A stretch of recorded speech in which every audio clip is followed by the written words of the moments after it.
Beberapa waktu kemudian, dalam musim menuai gandum, pergilah Simson mengunjungi istrinya dengan membawa seekor anak kambing, serta berkata, "Aku mau ke kamar mendapatkan istriku." Tetapi ayah perempuan itu tidak membiarkan dia masuk. Kata ayah perempuan itu, "Aku telah menyangka bahwa engkau benci sama sekali kepadanya.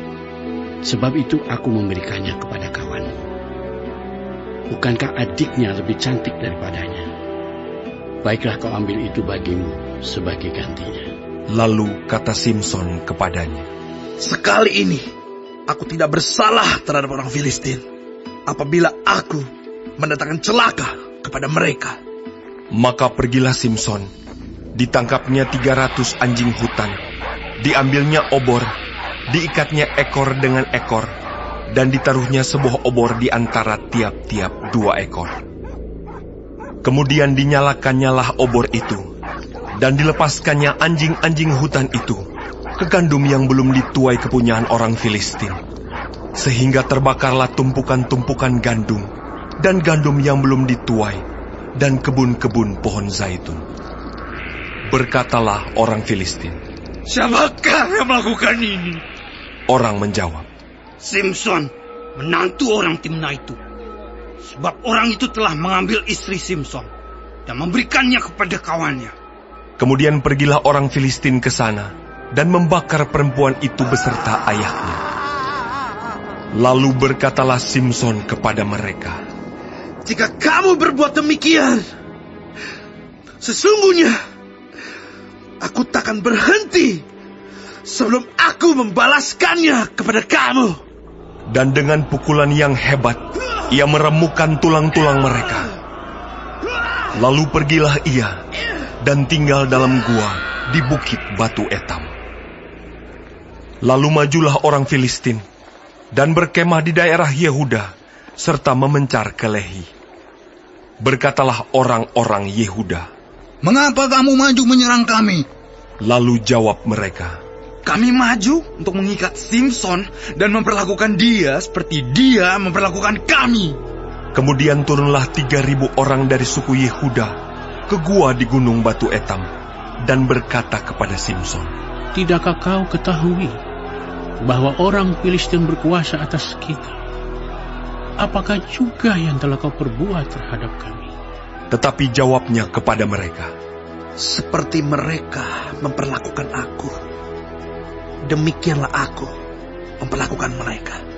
Kata mereka kepadanya, "Kami datang ke sini untuk mengikat dan menyerahkan engkau ke dalam tangan orang Filistin."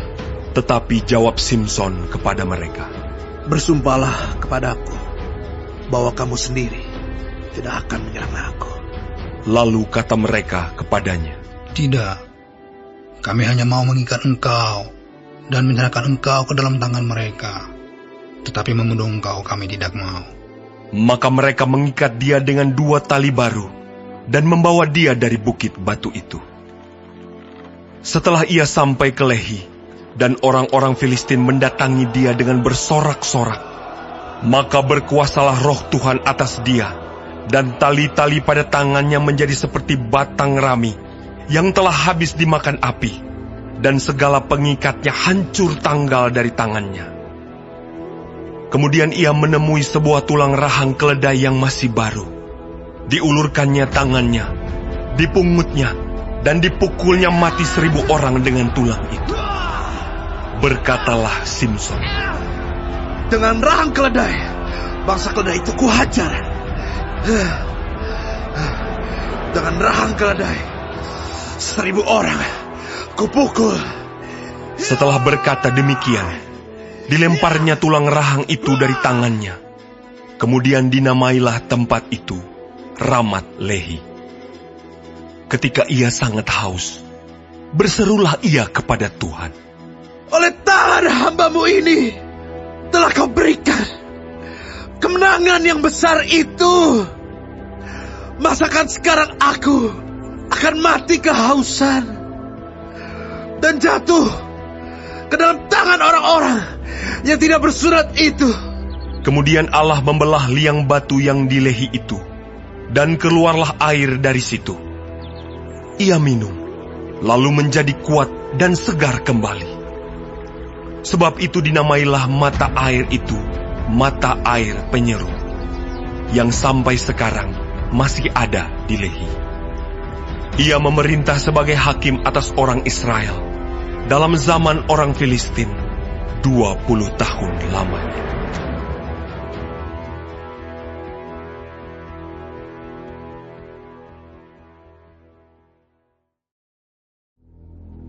Pada suatu kali, ketika Simson pergi ke Gaza, dilihatnya di sana seorang perempuan sundal, lalu menghampiri dia. Ketika diberitahukan kepada orang-orang Gaza, Simson telah datang ke sini. maka mereka mengepung tempat itu dan siap menghadang dia semalam-malaman itu di pintu gerbang kota. Tetapi semalam-malaman itu mereka tidak berbuat apa-apa, karena pikirnya, nanti pada waktu fajar kita akan membunuh dia. Tetapi Simson tidur di situ sampai tengah malam. Pada waktu tengah malam, bangunlah ia. Dipegangnya kedua daun pintu gerbang kota itu, dan kedua tiang pintu. Dicabutnyalah semuanya beserta palangnya. Diletakkannya di atas kedua bahunya. Lalu semuanya itu diangkatnya ke puncak gunung yang berhadapan dengan Hebron. Sesudah itu Simson jatuh cinta kepada seorang perempuan dari lembah Sorek yang namanya Delila. Lalu datanglah raja-raja kota orang Filistin kepada perempuan itu sambil berkata, cobalah bujuk dia untuk mengetahui karena apakah kekuatannya demikian besar, dan dengan apakah kami dapat mengalahkan dia dan mengikat dia untuk menundukkannya.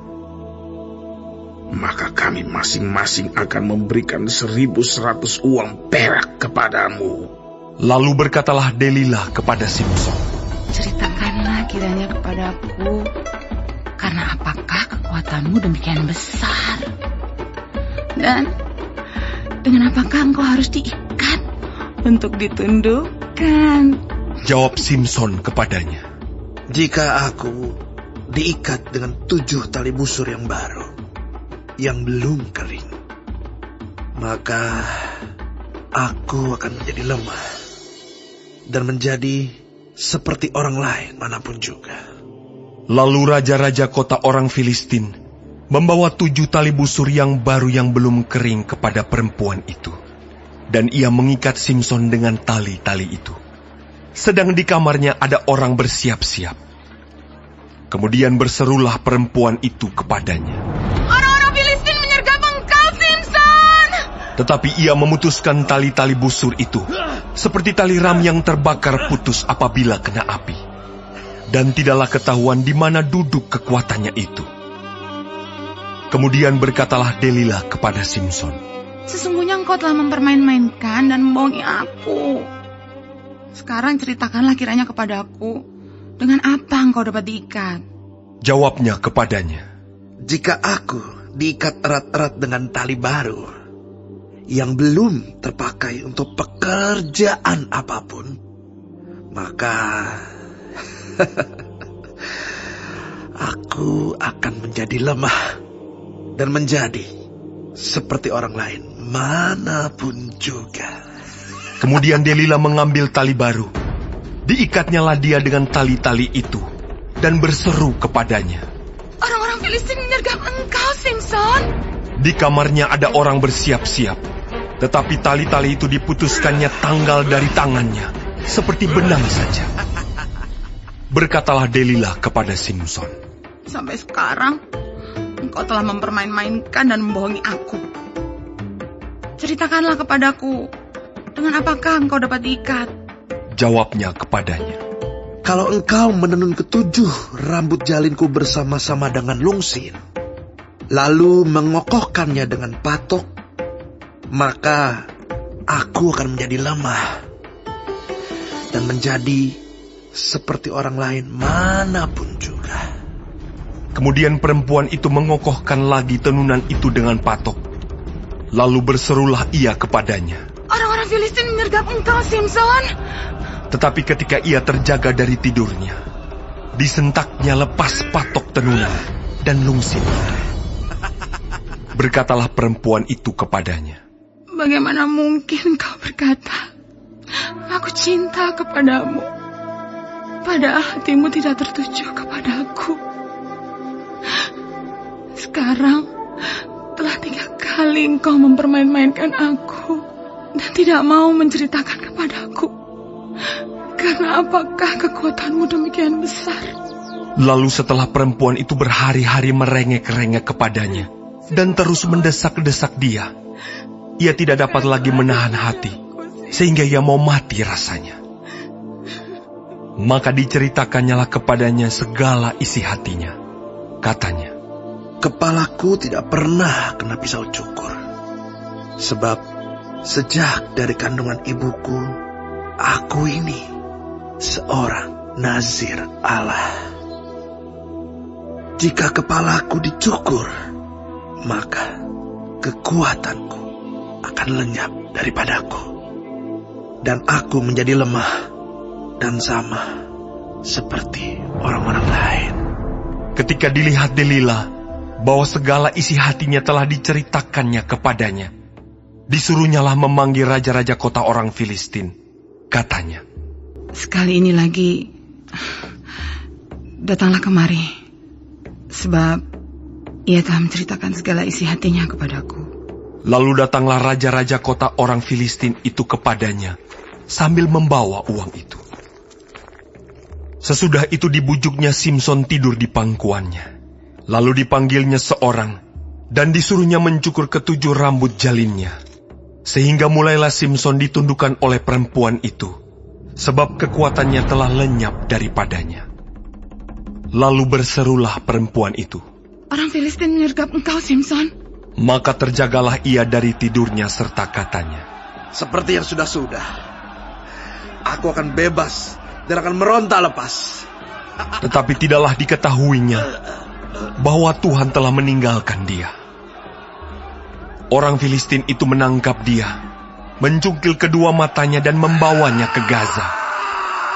Di situ ia dibelenggu dengan 2 rantai tembaga, dan pekerjaannya di penjara ialah menggiling. Tetapi rambutnya mulai tumbuh pula sesudah dicukur. Sesudah itu, berkumpullah raja-raja kota orang Filistin untuk mengadakan perayaan korban sembelihan yang besar kepada Dagon, Allah mereka, dan untuk bersukaria. Kata mereka, Telah diserahkan oleh Allah kita ke dalam tangan kita. Simson, musuh kita. dan ketika orang banyak melihat Simson, mereka memuji Allah mereka sambil berseru, Telah diserahkan oleh Allah kita ke dalam tangan kita, musuh kita, perusak tanah kita, dan yang membunuh banyak teman kita. Ketika hati mereka riang gembira, berkatalah mereka, Panggillah Simson untuk melawak bagi kita. Simson dipanggil dari penjara. Lalu ia melawak di depan mereka. Kemudian mereka menyuruh dia berdiri di antara tiang-tiang. Berkatalah Simson kepada anak yang menuntun dia, Lepaskan aku, dan biarkanlah aku meraba-raba tiang-tiang penyangga rumah ini, supaya aku dapat bersandar padanya. Adapun gedung itu penuh dengan laki-laki dan perempuan. Segala raja kota orang Filistin ada di sana. Dan di atas sotoh ada kira-kira 3.000 orang laki-laki dan perempuan yang menonton lawak Simson itu. Berserulah Simson kepada Tuhan, katanya, Ya Tuhan Allah, ingatlah kiranya kepadaku, dan buatlah aku kuat. Sekali ini saja ya Allah, supaya dengan satu pembalasan juga, kubalaskan kedua mataku itu kepada orang Filistin. Kemudian Simson merangkul kedua tiang yang paling tengah, penyangga rumah itu. Lalu bertopang kepada tiang yang satu dengan tangan kanannya, dan kepada tiang yang lain dengan tangan kirinya. Berkatalah Simson, Biarlah. Kiranya aku mati bersama-sama orang Filistin ini. Lalu membungkuklah ia sekuat-kuatnya. Maka rubuhlah rumah itu, menimpa raja-raja kota itu, dan seluruh orang banyak yang ada di dalamnya.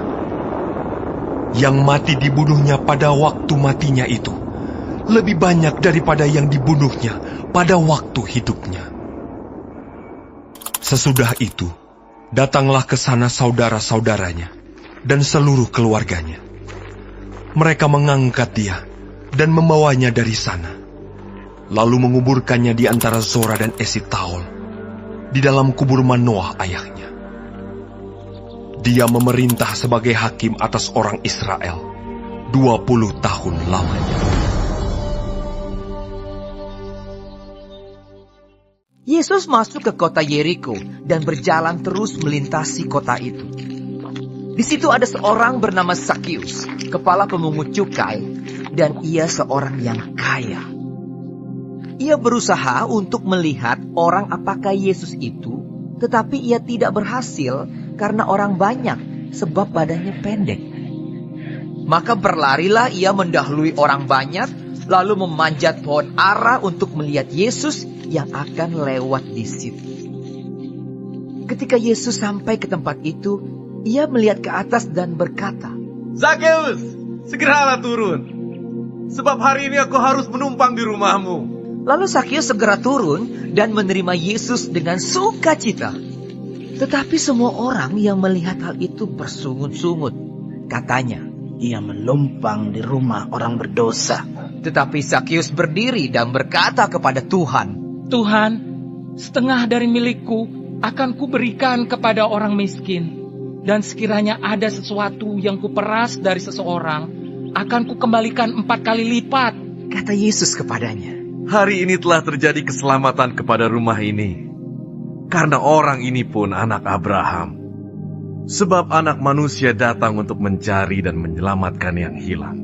Untuk mereka yang mendengarkan dia di situ, Yesus melanjutkan perkataannya dengan suatu perumpamaan, sebab ia sudah dekat Yerusalem dan mereka menyangka bahwa kerajaan Allah akan segera kelihatan. Maka ia berkata, ada seorang bangsawan berangkat ke sebuah negeri yang jauh untuk dinobatkan menjadi raja di situ, dan setelah itu baru kembali. Ia memanggil 10 orang hambanya dan memberikan 10 mina kepada mereka. Katanya, pakailah ini untuk berdagang sampai aku datang kembali. Akan tetapi orang-orang sebangsanya membenci dia, lalu mengirimkan utusan menyusul dia untuk mengatakan, kami tidak mau orang ini menjadi raja atas kami. Dan terjadilah ketika ia kembali, setelah ia dinobatkan menjadi raja, ia menyuruh memanggil hamba-hambanya yang telah diberinya uang itu untuk mengetahui berapa hasil dagang mereka masing-masing. Orang yang pertama datang dan berkata, Tuan, mina tuan yang satu itu telah menghasilkan 10 mina. Katanya kepada orang itu, baik sekali perbuatanmu itu, hai hamba yang baik. Engkau telah setia dalam perkara kecil, karena itu terimalah kekuasaan atas 10 kota. Datanglah yang kedua dan berkata, Tuan, mina tuan telah menghasilkan 5 mina. Katanya kepada orang itu, dan engkau kuasailah 5 kota. Dan hamba yang ketiga datang dan berkata, Tuan, inilah mina tuan, aku telah menyimpannya dalam sapu tangan. Sebab aku takut akan Tuan, karena Tuan adalah manusia yang keras. Tuan mengambil apa yang tidak pernah Tuan taruh, dan Tuan menuai apa yang tidak Tuan tabur. Katanya kepada orang itu, hai hamba yang jahat, aku akan menghakimi engkau menurut perkataanmu sendiri. Engkau sudah tahu bahwa aku adalah orang yang keras, yang mengambil apa yang tidak pernah aku taruh, dan menuai apa yang tidak aku tabur. Jika demikian, mengapa uangku itu tidak kau berikan kepada orang yang menjalankan uang? Maka sekembaliku, aku dapat mengambilnya, serta dengan bunganya. Lalu katanya kepada orang-orang yang berdiri di situ, ambillah mina yang satu itu daripadanya, dan berikanlah kepada orang yang mempunyai 10 mina itu. Kata mereka kepadanya, Tuan, ia sudah mempunyai 10 mina. Jawabnya, aku berkata kepadamu, setiap orang yang mempunyai, kepadanya akan diberi. Tetapi siapa yang tidak mempunyai, daripadanya akan diambil juga apa yang ada padanya. Akan tetapi semua seteruku ini, yang tidak suka aku menjadi rajanya, bawalah mereka kemari, dan bunuhlah mereka di depan mataku. Dan setelah mengatakan semuanya itu, Yesus mendahului mereka dan meneruskan perjalanannya ke Yerusalem. Ketika ia telah dekat Betfage dan Betania, yang terletak di gunung yang bernama Bukit Zaitun, Yesus menyuruh 2 orang muridnya dengan pesan, pergilah ke kampung yang di depanmu itu. Pada waktu kamu masuk di situ, kamu akan mendapati seekor keledai muda tertambat yang belum pernah ditunggangi orang. Lepaskanlah keledai itu dan bawalah kemari. Dan jika ada orang bertanya kepadamu, mengapa kamu melepaskannya? Jawablah begini, Tuhan memerlukannya. Lalu pergilah mereka yang disuruh itu, dan mereka mendapati segala sesuatu seperti yang telah dikatakan Yesus. Ketika mereka melepaskan keledai itu, berkatalah orang yang empunya keledai itu, mengapa kamu melepaskan keledai itu? Kata mereka, Tuhan memerlukannya. Mereka membawa keledai itu kepada Yesus, lalu mengalasinya dengan pakaian mereka dan menolong Yesus naik ke atasnya. Dan sementara Yesus mengendarai keledai itu, mereka menghamparkan pakaiannya di jalan.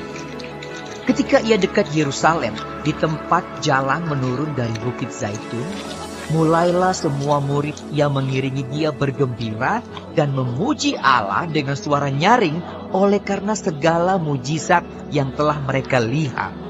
Kata mereka, diberkatilah dia yang datang sebagai raja dalam nama Tuhan. Damai sejahtera di sorga dan kemuliaan di tempat yang maha tinggi. Beberapa orang Farisi yang turut dengan orang banyak itu berkata kepada Yesus, Guru, tegurlah murid-muridmu itu. Jawabnya, aku berkata kepadamu, jika mereka ini diam, maka batu ini akan berteriak. Dan ketika Yesus telah dekat dan melihat kota itu, ia menangisinya, katanya, wahai betapa baiknya, jika pada hari ini juga engkau mengerti apa yang perlu untuk damai sejahteramu. Tetapi sekarang hal itu tersembunyi bagi matamu. Sebab akan datang harinya bahwa musuhmu akan mengelilingi engkau dengan kubu, lalu mengepung engkau dan menghimpit engkau dari segala jurusan. Dan mereka akan membinasakan engkau beserta dengan pendudukmu. Dan pada tembokmu, mereka tidak akan membiarkan satu batu pun tinggal terletak di atas batu yang lain. Karena engkau tidak mengetahui saat bila mana Allah melawat engkau. Lalu Yesus masuk ke bait Allah dan mulailah ia mengusir semua pedagang di situ. Katanya kepada mereka, ada tertulis, rumahku adalah rumah doa, tetapi kamu menjadikannya sarang penyamun. Tiap-tiap hari ia mengajar di dalam bait Allah. Imam-imam kepala dan ahli-ahli Taurat serta orang-orang terkemuka dari bangsa Israel berusaha untuk membinasakan dia. Tetapi mereka tidak tahu bagaimana harus melakukannya, sebab seluruh rakyat terpikat kepadanya dan ingin mendengarkan dia. Hai anakku, berpeganglah pada perkataanku dan simpanlah perintahku dalam hatimu. Berpeganglah pada perintahku, dan engkau akan hidup.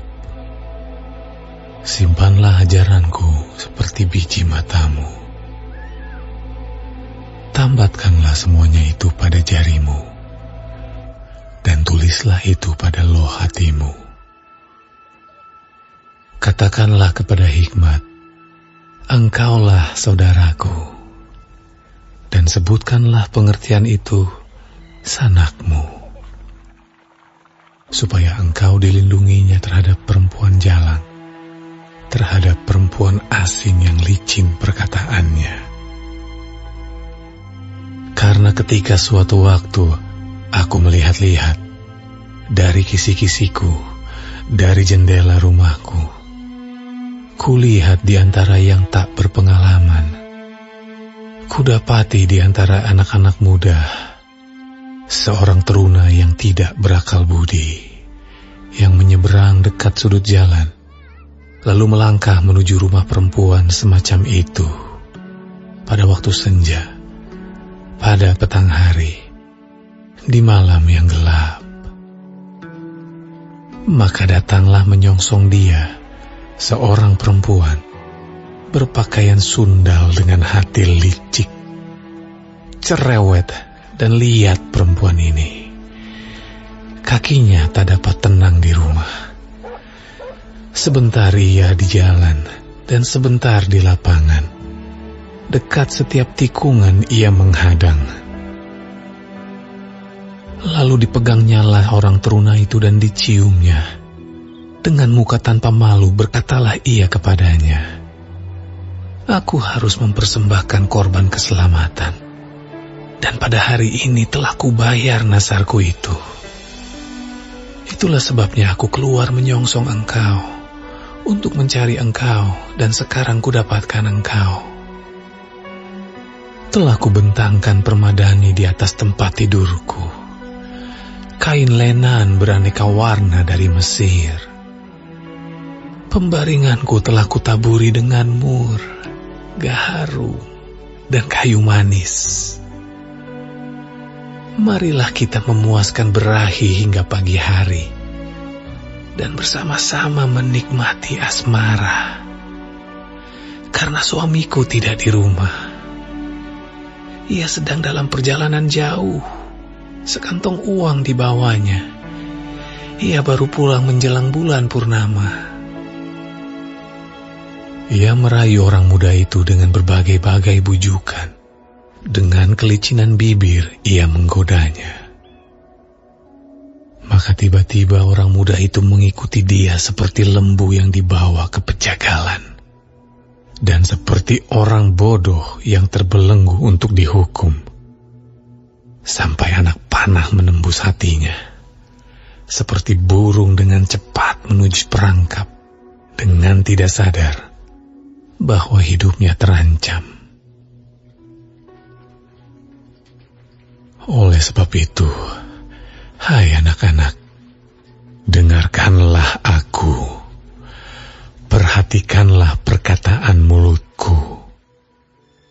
Janganlah hatimu membelok ke jalan-jalan perempuan itu, dan janganlah menyesatkan dirimu di jalan-jalannya.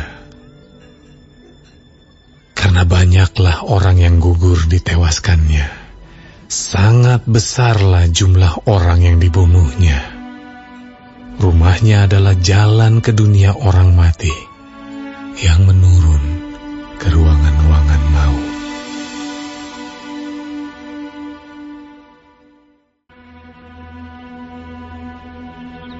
Berilah keadilan kepadaku, ya Allah, dan perjuangkanlah perkaraku terhadap kaum yang tidak saleh. Luputkanlah aku dari orang penipu dan orang curang. Sebab Engkaulah Allah tempat pengungsianku. Mengapa Engkau membuang aku? Mengapa aku harus hidup berkabung di bawah impitan musuh? Suruhlah terang-Mu dan kesetiaan-Mu datang, supaya aku dituntun dan dibawa ke gunung-Mu yang kudus dan ke tempat kediaman-Mu. Maka aku dapat pergi ke mezbah Allah, menghadap Allah yang adalah sukacitaku dan kegembiraanku, dan bersyukur kepadamu dengan kecapi. Ya Allah, ya Allahku, mengapa engkau tertekan, hai jiwaku? Dan mengapa engkau gelisah di dalam diriku? Berharaplah kepada Allah, sebab aku bersyukur lagi kepadanya, penolongku dan Allahku.